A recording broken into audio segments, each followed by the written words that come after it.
জবাই জবাই মানে তো এটার মেরেই ফেলতেছি, একটু পরে তো টুকরো টুকরো করে গোশতগুলো খাবো, এটা তো খাবো, এটা তো মেরেই ফেলবে। বিষ্ণু বলে না, জবাইয়ের মধ্যেও মুমিনের জবের ভেতরেও ইহসানের পরশ থাকা চাই।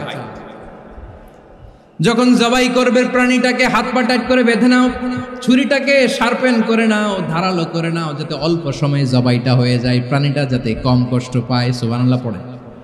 দিস ইজ কল্ড ইহসান। আল্লাহ তাআলা যেমনি আদলের আদেশ করেছেন, ন্যায় বিচার জাস্টিস এনশিওর করতে বলেছেন, সমাজে ইহসানের ব্যবহার, ইহসানের অনুশীলন তিনি করতে বলেছেন। এজন্য মুমিনের প্রতিটি কাজে, আমার চট্টগ্রামের ভাইরা আমার দিকে তাকান, খেয়াল করে শুনুন, মুমিন জীবনের প্রতিটি কাজে ইহসানের পরশ থাকা চাই।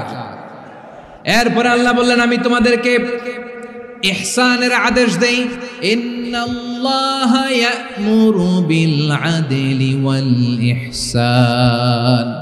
আমি তোমাদেরকে যেমনি আদলের নির্দেশনা দেই, তেমনি ভাবে তোমাদেরকে ইহসানের নির্দেশনা দেই। ইহসান, আওয়াজ করে সবাই বলেন তো ইহসান। ইহসান মানে কারো প্রতি সফট হার্টেড হওয়া, মহানুভব হওয়া, অনুগ্রহ পরায়ণ হওয়া, অনুগ্রহশীল হওয়া, একে অপরের প্রতি দয়াদ্র হওয়া। একে অপরের প্রতি দয়াদ্র অনুগ্রহশীল হওয়া ছাড়া মানবিক সমাজ কশিনকালেও গঠন করা সম্ভব না। প্রিয় ভাইয়েরা, সুন্দর আচরণ দিয়ে, ইহসান দিয়ে যা জয় করা যায়, নরম আচরণ দিয়ে যেটা অর্জন করা যায়, কঠোরতা দিয়ে সেটা পারা যায় না। বিষ্ণু ঈসা ইসলাম ইহসান দিয়ে, কোমল আচরণ দিয়ে, তার অনুগ্রহ দিয়ে তিনি অনেক কাফিরের হৃদয়কে জয় করে ফেলেছেন। সাইয়েদনা সুমামা ইবনে উসাল রাদিয়াল্লাহু তাআলা আনহুর কথা মনে পড়ে যায়। তিনি ছিলেন ইয়ামামার বাদশা। মদিনাতে বিশ্বনবীকে হত্যা করার নিয়তে এসেছিলেন, গোপনে গোপনে বিশ্বনবীকে হত্যা করে আবার ইয়ামামাতে তিনি ফিরে যাবেন। কিন্তু কি অবাক করা কাণ্ড, হত্যা করতে পারে নাই, সাহাবাদের হাতে তিনি ধরা পড়ে গেলেন।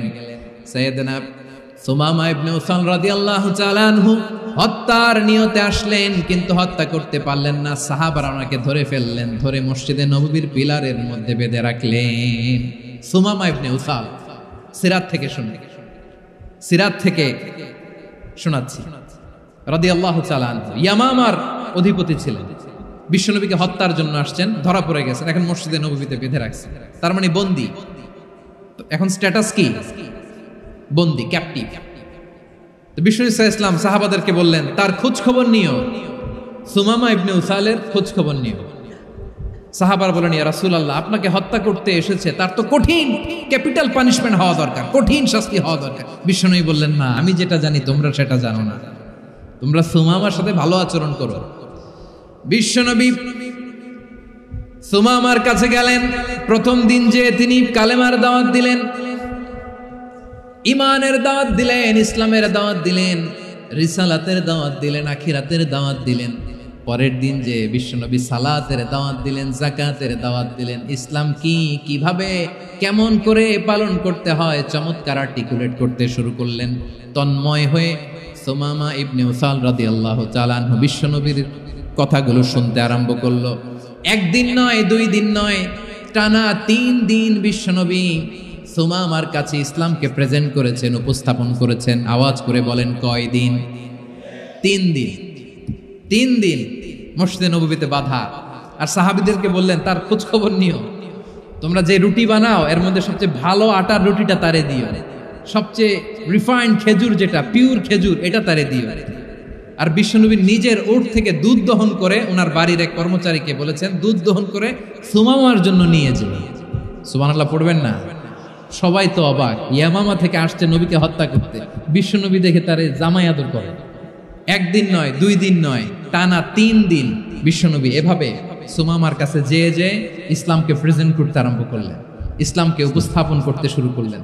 আর তাকে চমৎকার এন্টারটেইনমেন্ট, আপ্যায়ন দিতে আরম্ভ করলেন। টানা 3 দিন যখন ইসলামের দ্য বিউটিজ অফ ইসলাম, ইসলামের সুমহান বাণী, সৌন্দর্য তার কাছে উপস্থাপন শেষ, তাকে আপ্যায়ন শেষ, বিশ্বনবী বললেন সাহাবাদেরকে, যাও এবার সুমামার হাতের পায়ের রশি দুটো খুলে দাও।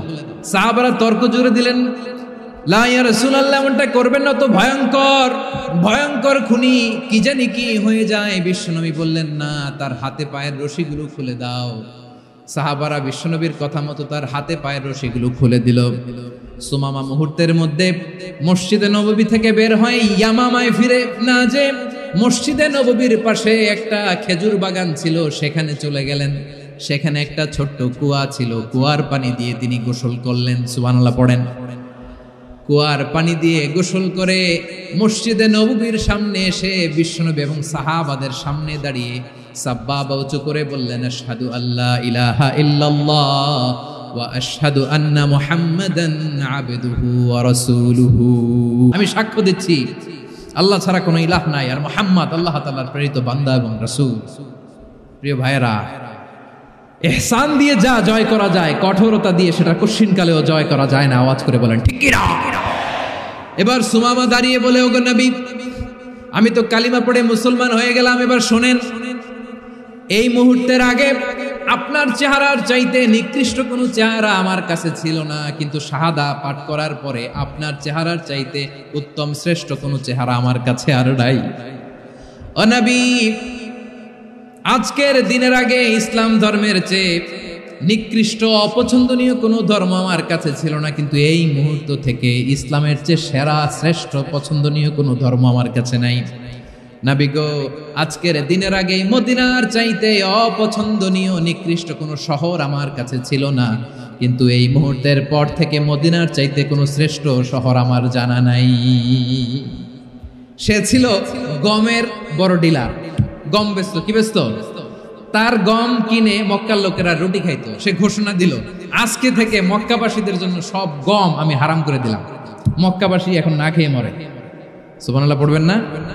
মক্কাবাসী বিশ্বনবীর কাছে আসলেন, এসে বললেন, মুহাম্মদ, আমরা তো তোমার ভাই, তোমার চাচা, তোমার ভাতিজা, তোমার আত্মীয়, তুমি সুমামারে বলো সে যেন আবার গমের সাপ্লাই মক্কার জন্য অনুমতি দিয়ে দেয়। বিশ্বনবীর অনুমতি ক্রমে সুমামা আবার মক্কাতে গম পাঠাতে শুরু করলো। পড়েন সুবহানাল্লাহ। ইহসান, ইহসান দিয়ে আপনি যেটা জয় করতে পারবেন, you can win the heart of your enemies.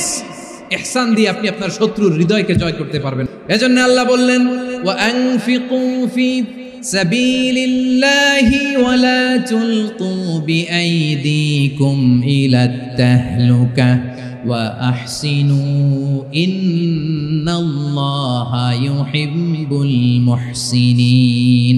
তোমরা আল্লাহর রাস্তায় দান করবে আর নিজেরা নিজেদেরকে ধ্বংসের হাতে ঠেলে দিও না। তোমরা একে অপরের প্রতি ইহসান করবে, কারণ ইহসানকারীদেরকে আল্লাহ বড্ড ভালোবাসেন। সুবহানাল্লাহ পড়েন। আবার সূরা রহমানে আল্লাহ বললেন, হাল জাযাউল ইহসানি ইল্লাল ইহসান ফাবিআইয়ি আলা, সবাই পড়েন, ফাবিআইয়ি আলাই রাব্বিকুমা তুকাযযিবান। ইহসানের প্রতিদান হিসেবে ইহসানি হয়। বিশ্বনবী সুমামার প্রতি যেমন ইহসান করেছেন, সুমামাও ঠিক তেমন ইহসান ফিরিয়ে দিয়েছে। ঠিক কিনা বলেন?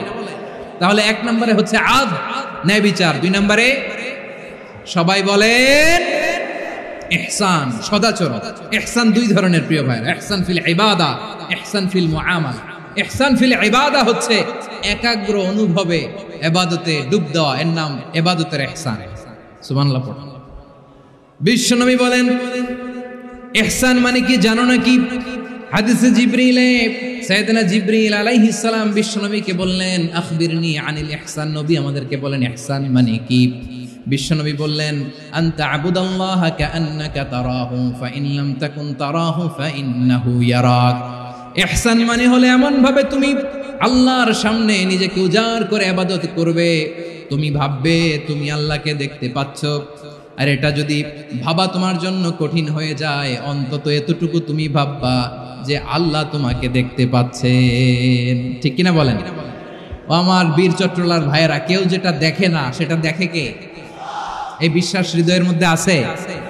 নামাজে যখন দাঁড়ান এই ফিলিংসটা আনা যাবে? এসা পর্যন্ত যে আমরা হায়াত পাবো কোনো গ্যারান্টি আছে? সবাই আওয়াজ করে বলেন, গ্যারান্টি আছে? গ্যারান্টি নাই। এজন্য বিষ্ণু ইসলাম বলেছে, এমন ভাবে নামাজে দাঁড়াও, ইবাদত করো, মনে করো হতে পারে এটাই আমার জীবনের শেষ নামাজ। পারফর্ম দ্য সালাহ as if this is your last and final prayer. এমন ভাবে সালাতে দাঁড়াও, ভাবো হতে পারে এটাই তোমার জীবনের শেষ নামাজ। এমন ভাবে নামাজে দাঁড়াও, ভাবো এটাই শেষ নামাজ। তাহলে নামাজে একাগ্রতা বাড়ায় দিবে কে? ফলে ইবাদতের ইহসান আমাদের অর্জিত হবে। আর মুআমালাতে ইহসান হলো, বিশ্বনবী বলেন ইন্নাল্লাহা তাবারাকা ওয়া তাআলা কাতাবাল ইহসানা আলা কুল্লি শাই ফাইযা কাতালতুম ফাআহসিনুল কিতলা ওয়া ইযা যাবাহতুম ফাআহসিনুয যাবহা ওয়ালিয়ুহিদ্দা আহাদুকুম শাফরাতাহু ওয়ালিয়ুরিহ যাবিহা।